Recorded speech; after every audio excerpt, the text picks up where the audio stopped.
E é por isso que compramos, sim, mais uma vez, Banco do Brasil. Eu não sei se vocês acompanharam nos últimos dias aí, nos últimos tempos, nas últimas semanas, inclusive, saiu o resultado de Banco do Brasil e o resultado não foi nada de acordo com o esperado do mercado. Nessas horas eu até tenho que realmente falar que eu concordo com o nosso presidente que esse mercado é meio estressadinho, vocês não acham? O mercado fica nervoso à toa. Eu nunca vi um mercado tão sensível como o nosso.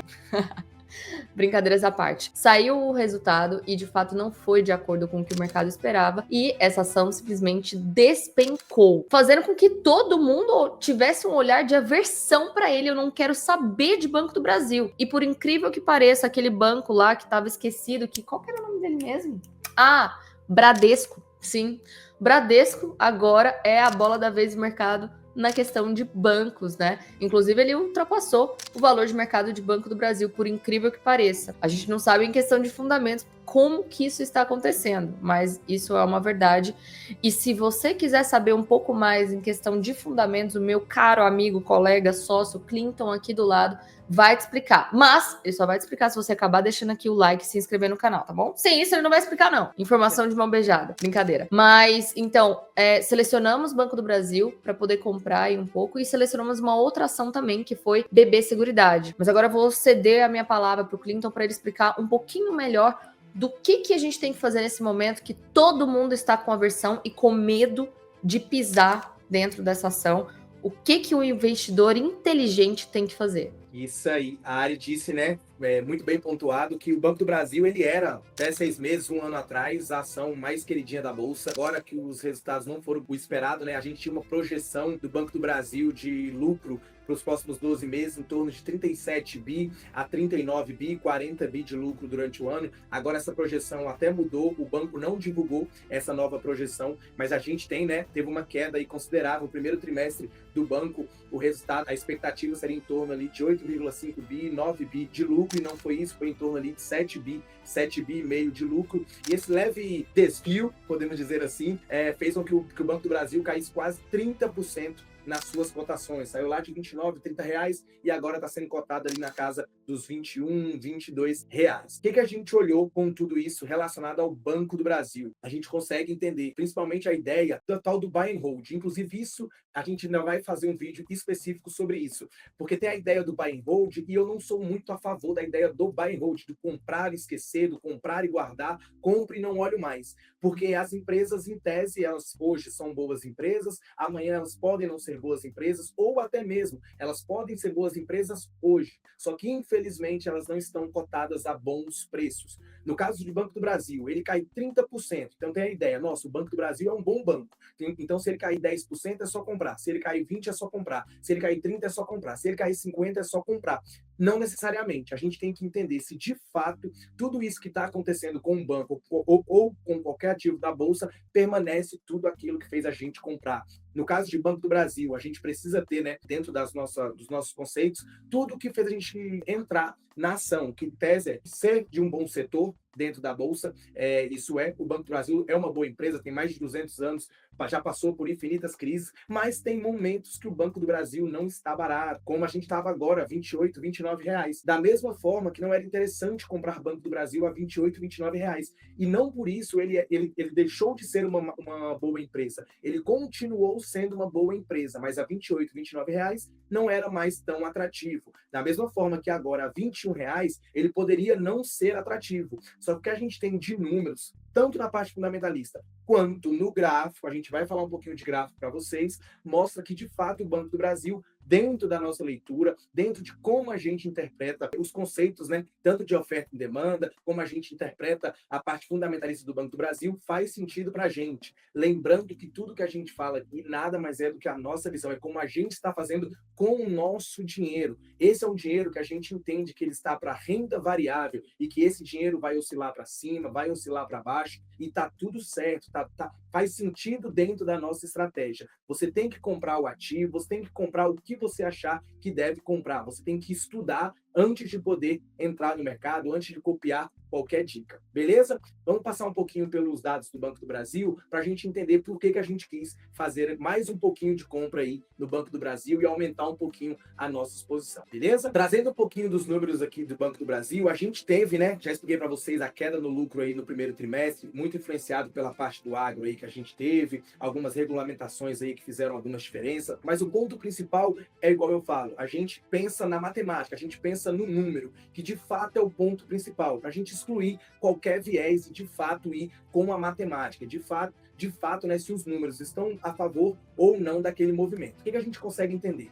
Nos últimos 12 meses, a gente teve agora, com essa atualização do primeiro trimestre, o lucro do Banco do Brasil está em torno de 24 bi nos últimos 12 meses. O que a gente faz aqui para ter um estudo um pouco melhor, né? A gente tem a ideia do lucro conservador. O que significa isso? Se a empresa continuar caindo 20% nos próximos 12 meses, ela ainda assim vai ser uma boa empresa, ela ainda assim vai ser uma empresa sustentável, e aí a gente tem os dois cenários, o cenário atual e o cenário conservador. Esse cenário conservador, para o caso do Banco do Brasil, a gente entende, né, que 20% de queda já seria um cenário conservador, para entender se de fato a gente suportaria mais 20% de queda no Banco do Brasil, nos lucros de Banco do Brasil ou não. E por que a gente bate tanto nessa ideia de lucro dentro de uma empresa? Porque a cotação da empresa, ela é ligada ao lucro. Ninguém quer comprar uma empresa que não tem lucro, a gente quer comprar uma empresa que dê lucro. Quanto maior o lucro que essa empresa dá, teoricamente, maior a cotação vale. E justamente essas distorções, essas assimetrias, são os pontos que a gente quer pegar. Quando a empresa está dando bom lucro e ela está cotando a um preço, né, um pouco mais baixo. Tem um exemplo para vocês, depois eu vou até explicar com mais detalhes para vocês, que é de Copasa. Copasa, a gente tem na nossa carteira também, está subindo quase 30%, mais de 30% na nossa carteira. Copasa é uma excelente empresa, de um excelente setor, tem bons fundamentos, bons números. Só que o preço que ela está hoje, R$ 27, R$ 28,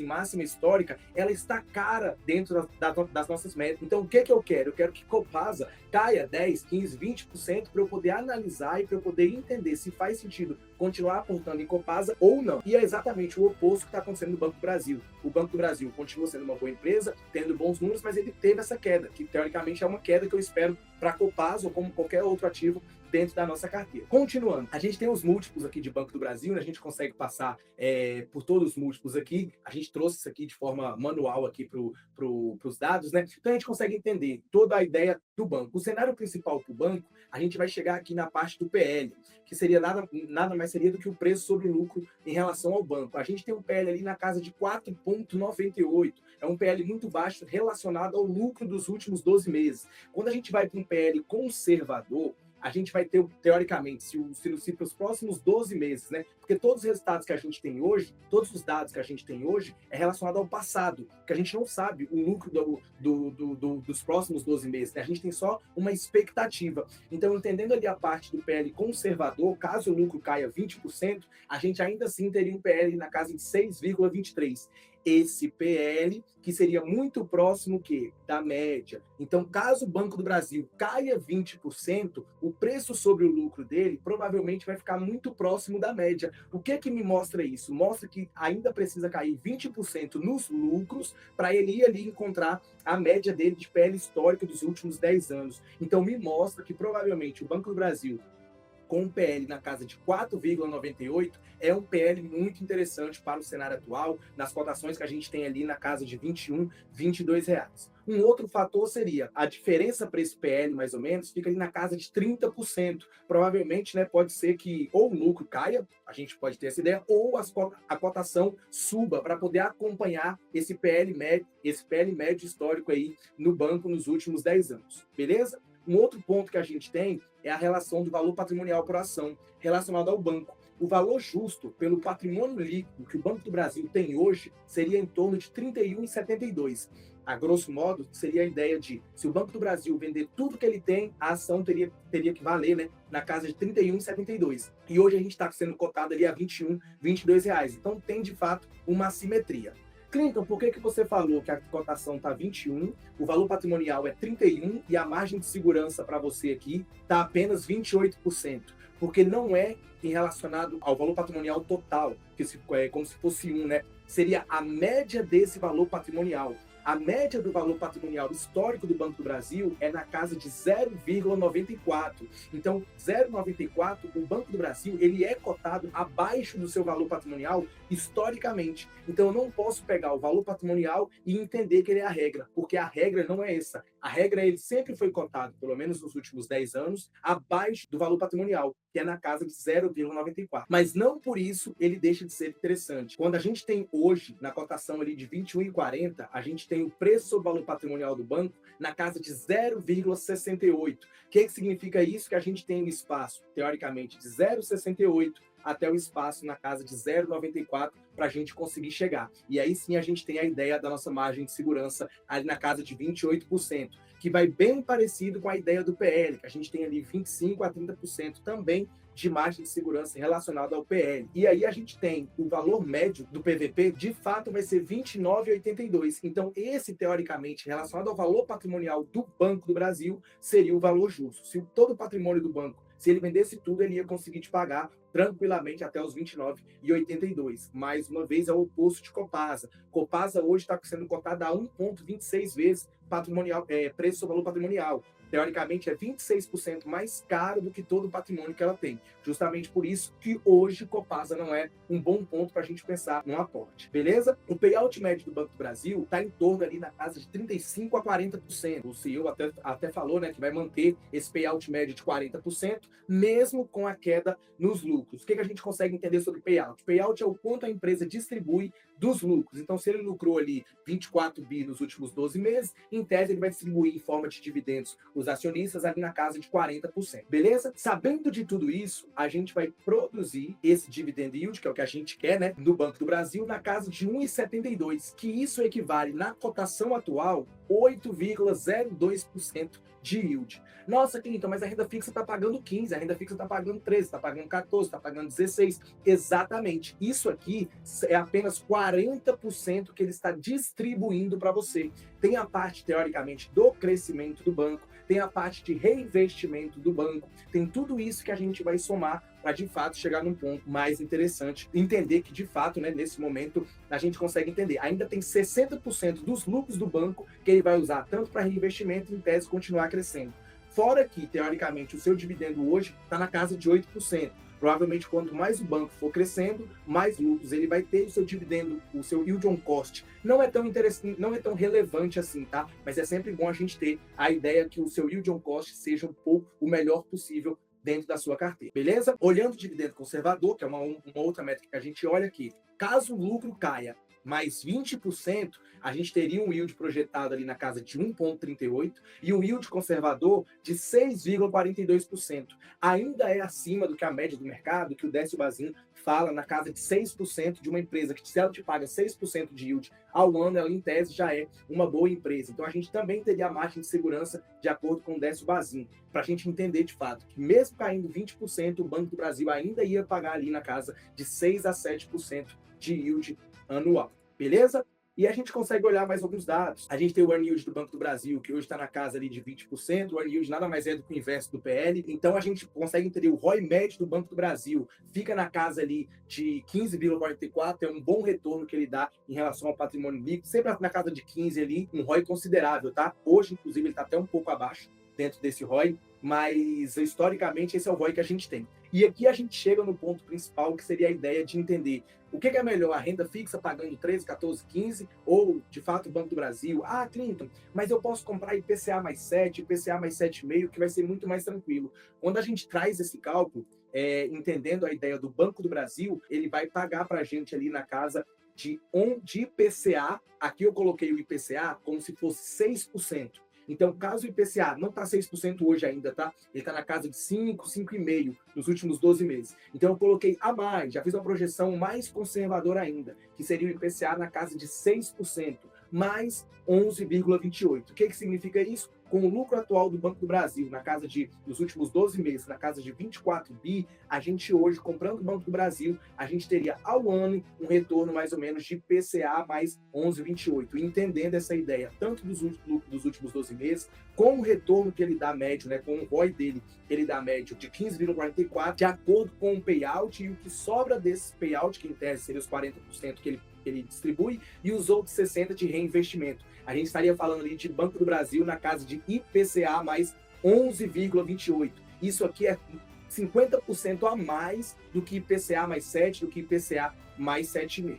Beleza? E se a gente for ali para a parte do IPCA usando o lucro conservador, caso o lucro ainda caia mais 20%, a gente teria ali IPCA mais 9,68. É 30% a mais do que IPCA mais 7. E aí sim a gente provavelmente, né, ia entender a força que a gente tem das ações em relação à renda fixa. Claro que a gente tem que ter renda fixa. O nosso capital, todo ele fica numa renda fixa, com liquidez diária, justamente para a gente conseguir fazer, né, tudo isso da melhor maneira possível e poder aproveitar quando esses bons ativos estão a bons preços, para a gente conseguir aumentar as nossas posições. Bom, tudo isso que vocês acabaram de ver o Clinton falando é aquilo que ele está falando em questão de fundamentos.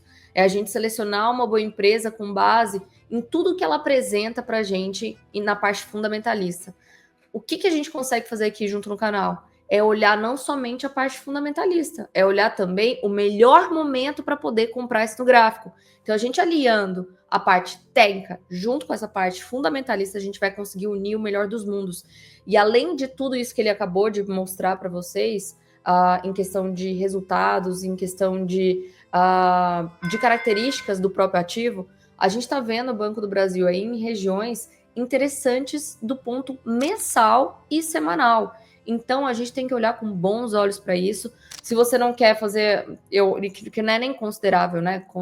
Fazer um aporte único de uma vez. O que é o interessante? É você fazer aportes recorrentes, igual a gente está fazendo na carteira. São aportes semanais, são aportes quinzenais, justamente porque temos interesse naquele ativo. Não precisa ser Banco do Brasil. Veja um ativo que você está interessado.